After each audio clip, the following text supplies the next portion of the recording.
Welcome to this month's special series, Exploring Heart Health, on ReachMD XM157.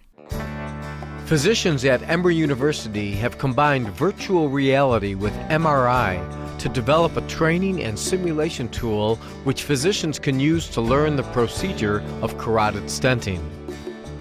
You are listening to ReachMD XM157, the channel for medical professionals. Welcome to the Clinicians Roundtable. You are listening to a special segment on future medicine. I am your host, Dr. Mark Nolan Hill, professor of surgery at the Chicago Medical School, and with me today is Dr. Christopher Cates, assistant professor at Emory University School of Medicine and the director of vascular intervention at Emory University Hospital and Crawford Long Hospital, and the medical director at Emory Angiographic Simulation Training Center. Welcome, Dr. Cates. Well, thank you, Dr. Hill. It's wonderful to be here. Today we are discussing virtual reality simulation in carotid stenting. Dr. Cates, what are the risks involved in doing a carotid stenting procedure? Well, the risks with the carotid procedure are very similar to many of the risks in doing intervention in the vascular space. But in the carotid, unlike the other areas that we work on, the end organ, that being the brain, is completely unforgiving. So a piece of material that may break off during the procedure could float upstream and cause a stroke, which of course is a devastating complication that would be immediately apparent. Now, is this the same complication that can occur during a carotid endarterectomy? That is true. With a carotid stent procedure, however, we put a small embolic protection device, which is kind of like an umbrella, a detachable umbrella up at the base of the skull to catch any debris or material that is loosened during the procedure, and it is caught by the embolic protection device and then can be safely removed after the procedure is completed. So a carotid stenting procedure is not a surgical procedure per se? No, it's a less invasive percutaneous procedure, which is done much like a coronary angioplasty, but an angioplasty and stenting of the neck artery that is done while the patient's awake and conscious throughout the entire procedure so that we can monitor their clinical capabilities. And are we still doing endarterectomies? We are. Still, endarterectomy is a very good procedure. It's been time-tested and is very good, and the standard still for low-risk patients.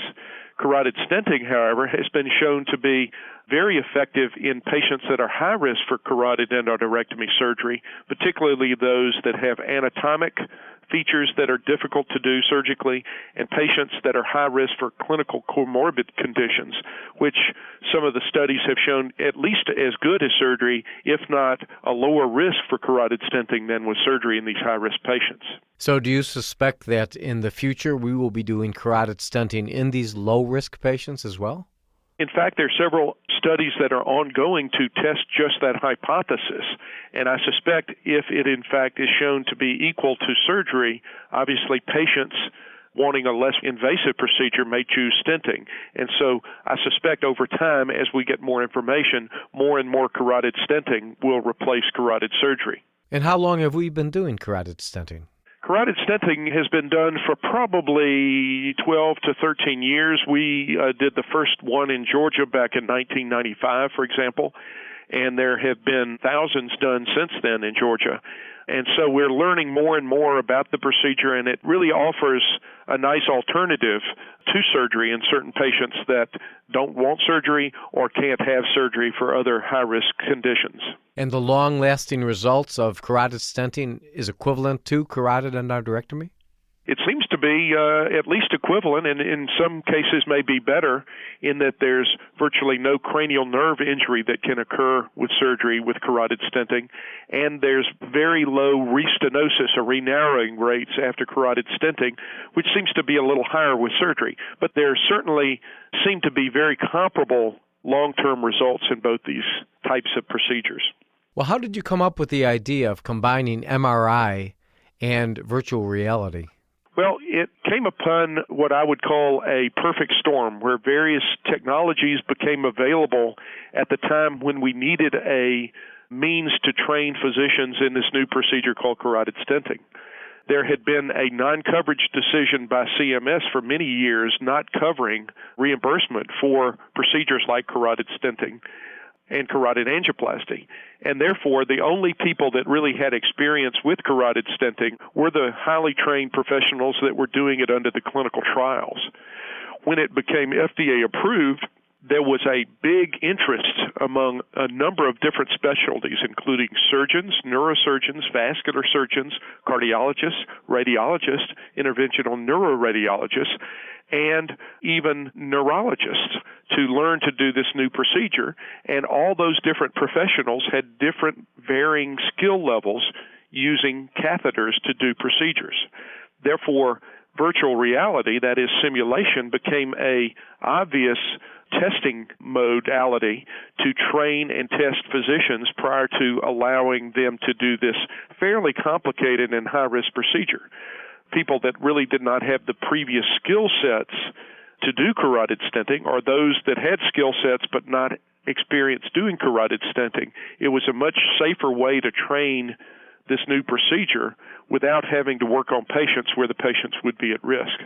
If you have just joined us, you are listening to a special segment on future medicine on the Clinicians Roundtable on ReachMD XM157. I am your host, Dr. Mark Nolan Hill, professor of surgery at the Chicago Medical School, and with me today is Dr. Christopher Cates, assistant professor at Emory University School of Medicine and the director of vascular intervention at Emory University Hospital and Crawford Long Hospital, and the medical director at Emory Angiographic Simulation Training Center. Today, we are discussing virtual reality simulation in carotid stenting.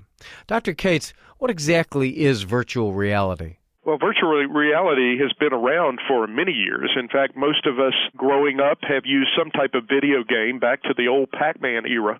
And Pac-Man is, in fact, a virtual reality type of early technology. But virtual reality tries to recreate in a virtual way the procedure you're trying to learn in medicine, and it's only been applied to medicine over the last 10 to 15 years to train laparoscopic surgeons in doing laparoscopic surgery, and most recently to train cardiologists and various other specialties in doing carotid stenting. But in the future, may be used for very complex technologies like acute stroke intervention, where we're going in and retrieving clot inside the brain in a live patient, and training in that way, and also with some of the higher tech technologies such as percutaneous valve treatment, where we're replacing valves without opening people up.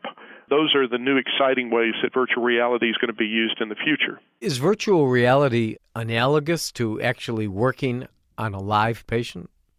Well, in fact, what we're able to do is we're able to get digital information of your actual live patient, put it on the simulator, and actually do the procedure on your patient virtually in a process we call mission rehearsal prior to doing the case on a live patient. So you can actually go back and do what we've always had as an adage of practice makes perfect. You can practice on your patient and get it perfect prior to actually doing the procedure and putting your patient at risk. Other than laparoscopic surgery, where do we use virtual reality for other procedures? Well, we've used virtual reality for training in abdominal aortic aneurysm repair. We're using it now to train with new technologies in distal protection devices in saphenous vein grafts for complex coronary stenting. We're using it in closing holes between the atria in PFOs and ASD closure.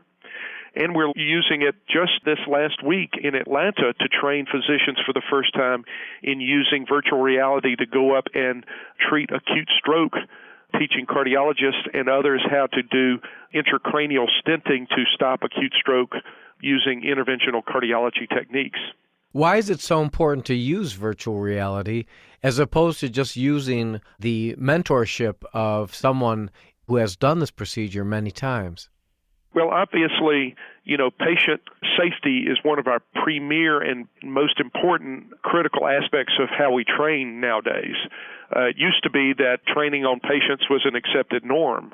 I think with some of the Institutes of Medicine reviews lately and some of the experience in Europe where clinical errors and technique errors during procedural medicine have resulted in many deaths of patients, it is becoming less and less accepted to have new training and new technology be used on patients initially. virtual reality allows us to train new physicians in a new technique or train with new technology in a safe environment where we can see whether or not the technology works, see whether or not the physician learns the appropriate technique, all in a safe environment where we can assess clinical skill prior to putting patients at risk. So as a training tool, do you think that virtual reality will expand into every area of training of physicians, not just specifically carotid stenting?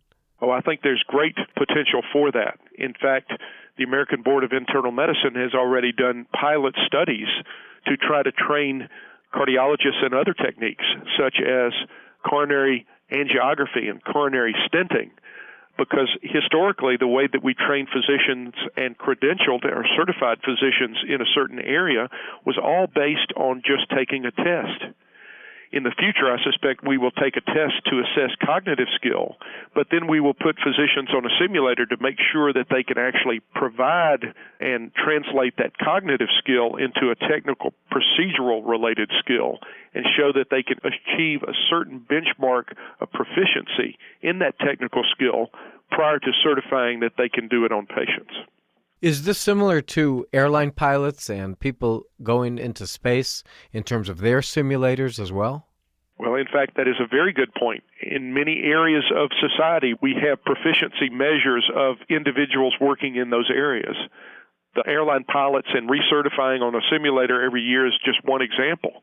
We're just slow to the party in medicine, but I think the technology is now robust enough to where we can start to explore that, and I think that will be standard of practice in the future, that physicians will be re-credentialed or recertified doing different procedures on a simulator and must spend a certain amount of time on a simulator to continue their licensure in certain areas in the future. And we're just in an evolutionary phase right now where this technology is being validated to show that it does have the high-stakes assessment capability and validation to actually credential and certify. I want to thank Dr. Christopher Cates, who has been our guest. We have been discussing virtual reality simulation in carotid stenting. I'm Dr. Mark Nolan Hill, and you have been listening to a special segment about future medicine on the Clinicians Roundtable on ReachMD XM157, the channel for medical professionals. Be sure to check out our website at www.reachmd.com, which now features on-demand podcasts of our entire library. For comments and questions, please send your email to xm@reachmd.com. Thank you for listening. You've been listening to our special series, Exploring Heart Health. Join us all month for more here on ReachMD XM157, the channel for medical professionals.